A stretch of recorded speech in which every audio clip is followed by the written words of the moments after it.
Welcome to the show. Thanks for being with us here another week. It's good to be back. I was off last week with knee surgery, but have a great show planned for you this week. My guest this week later on the show will be Melissa McGowan, who's an advocate for children with craniofacial differences, and we'll be talking about the release of the movie Wonder, based on the book by R.J. Palacio that's being released this weekend. But first, we'll get to some of the usual features we do, and I'll start with community champions this week. And I want to point out and thank all of those out there that make the Ohio Valley such a better place for children with disabilities. You know, we have the Miracle League, Easter Seals, and there's just so many teachers and parents that work with kids with disabilities, do things to make life better and advocate for them. So I want to recognize them as the community champions this week on the show.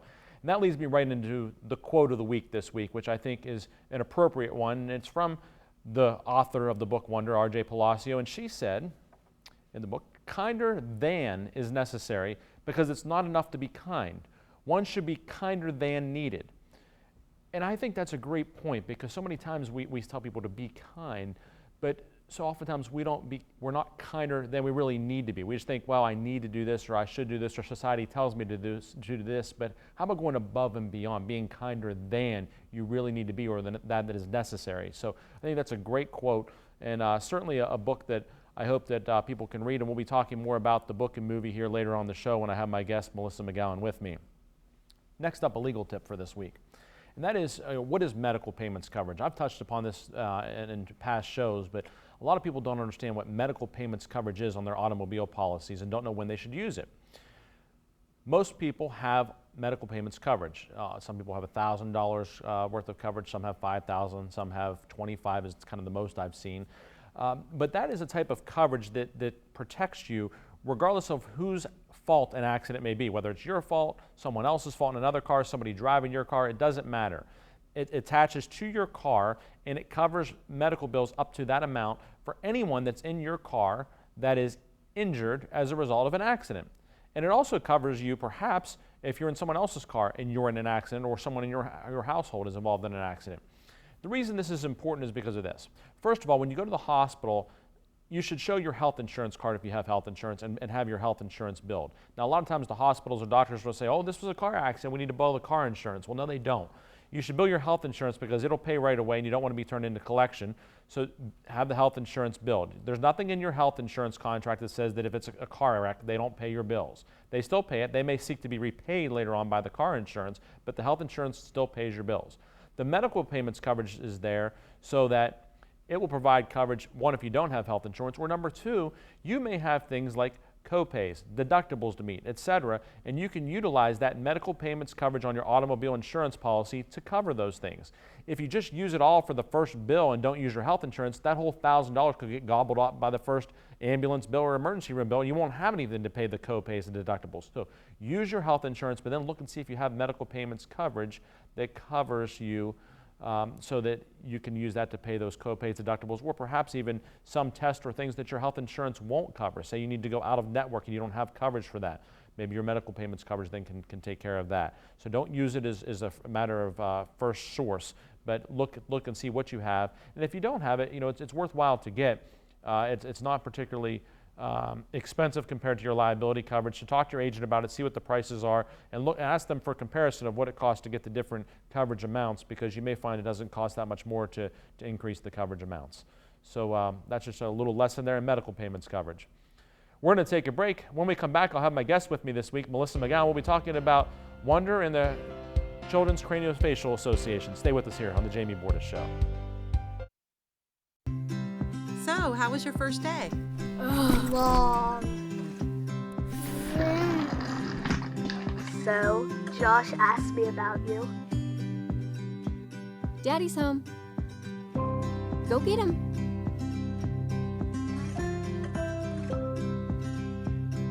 For your home, for your life, for more than 50 years. The Hardwood Specialists. DeNoon Lumber. Fighting for homeowners. Fighting for workers. Fighting for children. Fighting for mineral owners. Fighting for patients.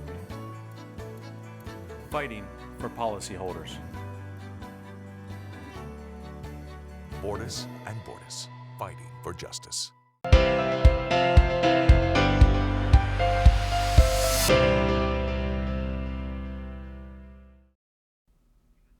Welcome back to the show. This is my favorite time of the show each week when I have a guest with me. And this week I have Melissa McGowan, who is an advocate for children with craniofacial differences. And we're going to be talking about the movie Wonder, which is being released this weekend and is based upon the book by R.J. Palacio. Melissa, thanks so much for being here. Thank you for having me. You know, when I first heard about this movie, actually, my executive assistant at work, Corey Petranton, brought it to my attention several months ago. She said, hey, this movie's coming out. And she said, you got to check out this trailer. And I watched it and I was like, wow, it catches your attention right away before you even know what they're going to be talking about, because you see Julia Roberts, you see Owen Wilson, two famous actors, great choices for the roles. And but I watched the message. I was like, wow, we got to do something. And you've been involved with the association that's very much behind this book and this movie for some time now. And tell us a little bit more about what the association and what you do as a volunteer and advocate for children with craniofacial differences. Sure. So I first became involved with being an advocate for children with craniofacial differences when I had my first child, Abby. Abby was born with a condition called Pfeiffer syndrome. And it's a very rare condition. It affects the way that her bones grow and the way they developed. It's considered a craniofacial condition because the most kind of marked difference happens in the face and the head with how the bones grow. Most babies are born with soft spots, but with kids with craniofacial syndromes, those soft spots close prematurely. And so that was all very scary to learn. And we knew Abby was actually the 6th baby ever to be identified in utero with Pfeiffer syndrome. So for us, we knew in advance and were able to learn about her condition. Like I said, at first it was very scary. We didn't understand why it happened. We didn't understand what that meant for us in the future. So as I started to research things, I found Children's Craniofacial Association. And everything else, everything from the doctor, who I loved my doctor, but everything he gave me about it was very clinical and just it was very unsettling because just scary language, I guess. And then once I found Children's Craniofacial Association, they just took us in as family and sent us all this material, brochures that helped explain things, that made it seem like, okay, we can do this, and we're not alone in this. And so just since that time, I have felt so connected with them, and I have wanted to volunteer for them to help continue their good work. So now, this book Wonder is out there, and now the movie is being released, drawing so much more attention to these issues. And of course, the book and movie is based upon a little boy named Augie, and I guess you've actually met the real life Augie. Yes. So I've met both the real life Augie and the actor who's playing Augie in the movie. So the boy that the Augie character is based off of for the movie, he lives outside of Seattle, and we've met him, and he and his family are wonderful. And as is Jacob Tremblay, he attends the annual retreats now, so he learned more about children with craniofacial conditions before playing this part. There's a message associated with this book and this movie, and that the message is really choose kind. It's something that caught my attention. My firm has had an anti-bullying initiative for the last 4 or 5 years that my dad started as part of our firm's community outreach, where we award an anti-bullying Fighting for Justice award to a senior student in each of the high schools in Ohio, Marshall and Belmont counties here locally each year. And we've decided that a great component or an additional component to that program will be to take all the 5th graders here in Ohio County to see the movie, and we're going to do that this week. And I'm so happy that the Ohio County Public Schools and the parochial schools here locally have agreed to take the kids, and that allowed us to pay for them to go up there and get the popcorn and drinks and everything. But one of the things that I see so much is that the book and the movie are based upon a 5th grader, and that's why we chose the 5th grade students. But so much so more now than ever, we need this type of messaging to kids, to schools, to parents of other kids to understand my child, just because they look different, they're just like your kid. They're like any other kid. They just want to be happy. They want to have smiles on their face, go to school, learn, have friends, and be a great part of society. And what have you seen and what do you think that this book and this movie can do to try to help with those messages? This book has opened up an opportunity that we never expected, just to take our advocacy to that next level. So many people have reached out to try to learn more, and just getting the message into the schools, for me as a parent, that helps me just feel more comfortable with sending my daughter in, knowing, hey, they're getting this message of choosing kind. A lot of the schools have used the book as part of their character education component. And maybe if the kids aren't reading the book, hopefully they see the movie, and that will help encourage them to just have more acceptance of others. We need to take a break. When we come back, I'll continue speaking with Melissa McGowan about all of the work that she does with children with craniofacial differences. Stay with us here on the Jamie Bordas Show.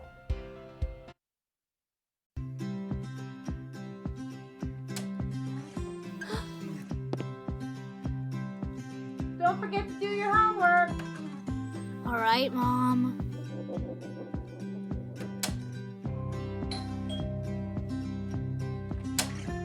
Trick or treat. Here you go. Happy Halloween. For your home, for your life, for more than 50 years, DeNoon Lumber. Tractor trailers are some of the most dangerous vehicles on the road. There are federal rules for load sizes, driver's hours, and maintenance for a reason. When big rigs don't follow these rules, entire families can be torn apart.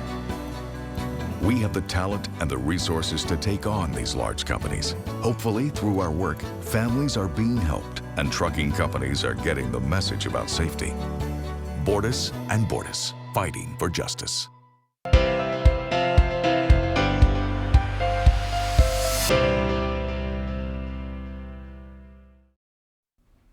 Welcome back to the show. I've been speaking with my guest this week, Melissa McGowan, who's an advocate for children with craniofacial differences. And one of the things we were talking about during the break is that some folks may not even understand what a craniofacial difference is. I mean, what things, fall into that, being a craniofacial difference?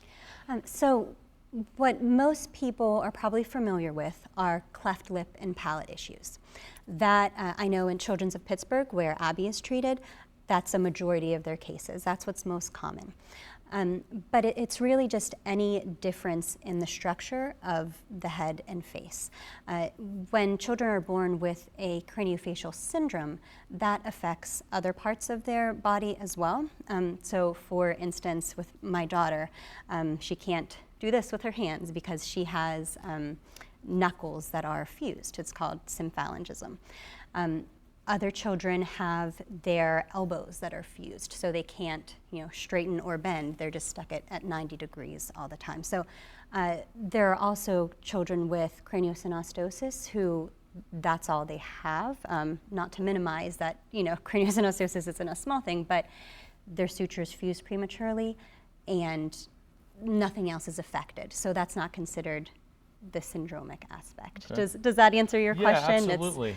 So, one of the things people may wonder is what can they do to help? How can they get involved with helping this association or with helping just kids that have craniofacial differences? Yeah, sure. There are a lot of different ways you can get involved. I think the most important is to educate yourself, to learn about it, and you can do that by reading Wonder, by seeing the movie, by going to the Children's Craniofacial website to learn more about it. It's ccakids.org.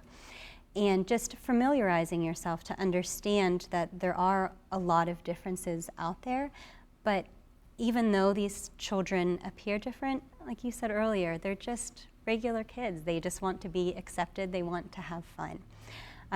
Beyond just growing your awareness, there are a lot of opportunities to support CCA. they have a store on there, so buying shirts or buying the Wonder wristbands, buying Wonder through them, would be a way to support them. Any donations are, very much appreciated. You can also volunteer for CCA like I do. I try to reach out to the school systems by bringing Wonder there. I can do different speaking events with Abby just to try to get kids to understand, hey, this really is, she's just like me. You could also, especially if you're involved in the medical field, reaching out to CCA to get brochures so you can hand them out to people so the doctors are more aware of it. I know my doctors had to Google Abby's syndrome to, to understand what it was. Sure. So just getting that word out there is a big part of it. What are you seeing in terms of, this particular movie and book? One of the things that I would wonder, no pun intended, I'm sorry, but is how are the kids that are affected with craniofacial syndrome, craniofacial differences, how do you think they're going to respond to the movie? Are they going to feel good about, hey, there's this movie about this and it's going to help them out, or does it make them nervous in any type of way that that there's being so much light shed upon something that they that they deal with every day in their own lives? An overwhelming majority that I have spoken with or heard from, they are very excited about it. They think that it will help boost awareness and acceptance, and so maybe there will be fewer stares and fewer people who make snap judgments about them based on their condition. I have, though, talked to a couple adults with craniofacial conditions who felt like, I don't really want this spotlight on me, or I don't feel that I should be treated like a hero because I was born this way. And so there are some people who are uncomfortable with it, but like I said, a majority that I've spoken with, they're very excited to bring this to light. I know personally, I didn't know about the craniofacial community until I had Abby. And so I think that just raising the awareness is very powerful. Are there ways that if people want to help out, they can get in touch with you? Yes. So I actually have an email that if people want to reach out, it is teamabbyfundraiser@gmail.com. Now, Abby, how do you, I know Abby can be spelled different ways. ABBY. Okay, so Team Abby, ABBY, yes. fundraiser @gmail.com. Yes. Okay, all right. Yes. And so people can reach out to you, and you can maybe suggest them ways they can help and with awareness and other efforts that are going on. Yes, definitely. And I would like to emphasize that when donations are made to CCA, they use the money in such wonderful ways to help families who are affected. We are fortunate enough to live near Children's of Pittsburgh that has a wonderful craniofacial center. Other families around the country, they might have to fly to get to a craniofacial center. Sure. And so CCA helps them with those costs of travel and lodging to get their children the care that they need. They also have an annual retreat, which we went for the first time last year because the other years Abby either had a surgery or I had just had a baby. So last year was the first time that we were able to go, and it was life-changing, connecting with other families and seeing Abby meet other kids her age who she could play with, who had her same syndrome, and other kids who were older that she could look up to. It was just incredible.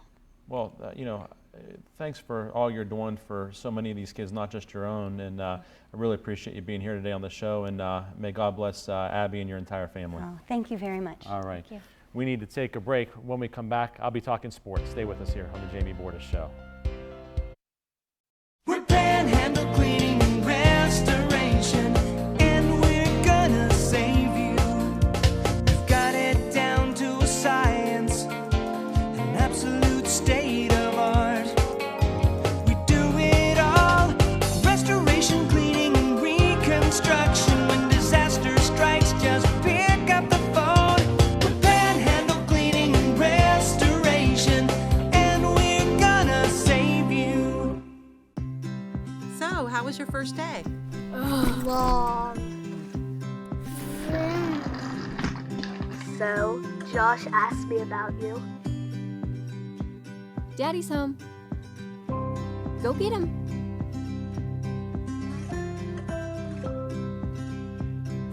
For your home, for your life, for more than 50 years. The Hardwood Specialists. DeNoon Lumber.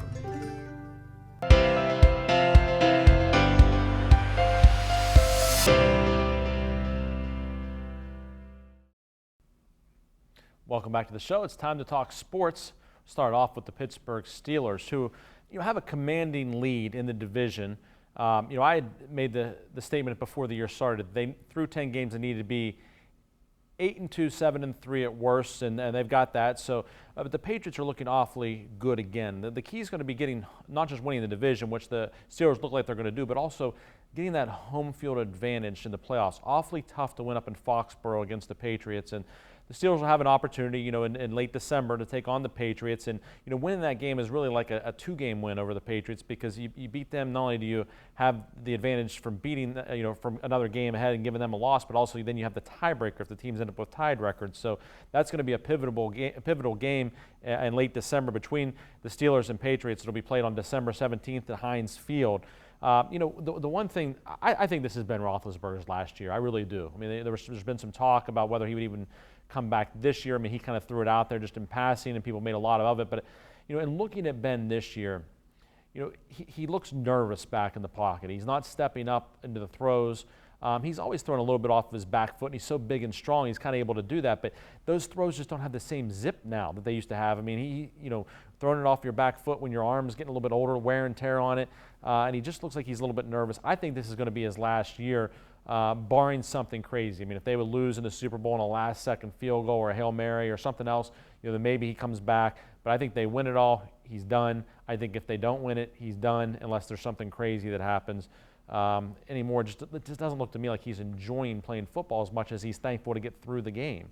So when it gets to that point, and he's got 3 young kids, and you think about your health, and a lot of talk about the football and the health of the guys that play that long and get banged around, and so it'll be interesting to see what Ben does. But I think this is probably it. So the Steelers need to make a great stretch run here and hopefully win this year's Super Bowl, which we played in Minnesota.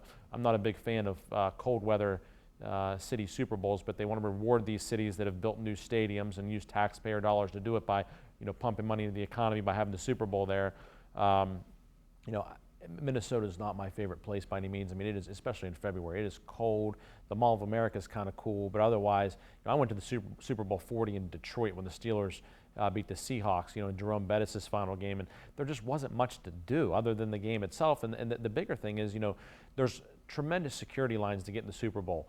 So you're standing outside, and you've got to put all this, these clothes on because it's cold out while you're waiting in these lines, and you got to, walk sometimes significant distances to even get to the stadium.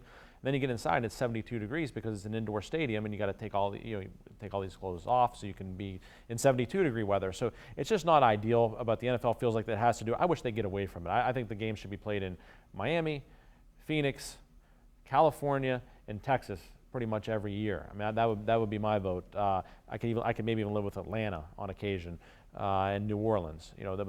Warm weather cities where there's things to do. If you're going to go, spend money on a flight, hotels, everything else, we want to go somewhere where it's warm and you can enjoy it. So, but I hope the Steelers do get there, and we'll keep an eye on that. I predicted at the beginning of the year they would. I said they would beat the Packers in the Super Bowl. I changed that pick midway through the year when Aaron Rodgers got hurt and said the Steelers would defeat the Carolina Panthers in the Super Bowl. We'll see how my predictions shake out. Speaking of rankings and things, the college football playoff rankings had a shake-up this week with number 1 Georgia and number 3 Notre Dame both losing, and really not just losing, but both losing in kind of unbelievable fashion, both getting beaten soundly. Of course, Georgia by Auburn and Notre Dame by Miami. Both teams remain in the top 10 with Georgia at 7 and Notre Dame at 8 in this week's rankings. Alabama now up to number 1. A lot of people thought Alabama was truly the number 1 team anyway. Clemson up to 2, caused a lot of controversy because you remember the Tigers had that loss to Syracuse, an unranked team. Of course, Clemson's quarterback got banged up in that game, but with the one loss, they're still at number 2, ahead of number 3 Miami, another ACC team. Those 2 teams will square off in the ACC championship, but Miami is 3. Oklahoma comes in at number 4 now. So right now, those 4 teams make up the playoff. Alabama, Clemson, Miami, and Oklahoma if it were to start today. Then lurking right outside the top 4 is Wisconsin at 5, Auburn with that big win over Georgia. It moves up to 6, and Georgia just behind them at 7, and Notre Dame at 8, as I mentioned. And then Ohio State, creeping back up there at 9 with the big convincing win over Michigan State, and Penn State, who Ohio State had just snuck by a few weeks back at number 10. Alabama and Clemson play Mercer and the Citadel respectively this week. Those are basically scrimmages, so they'll both take care of business. But let me set out your college football Saturday for you. At noon, number 24 Michigan is at number 5 Wisconsin in a really significant Big Ten game. Not so much because Wisconsin is going to go to the Big Ten title game, but will the Big Ten ultimately get a team in the college football playoff? Wisconsin, their highest ranked team right now. That game will be on Fox. I'm going to take Michigan with the upset in this one. Michigan lost to its rival Michigan State, lost to Penn State, but I think they're still a sound football team, and Wisconsin just hasn't really played anybody. I'll take Michigan with the upset to eliminate Wisconsin really from playoff consideration. Also at noon, Texas at WVU on ESPN.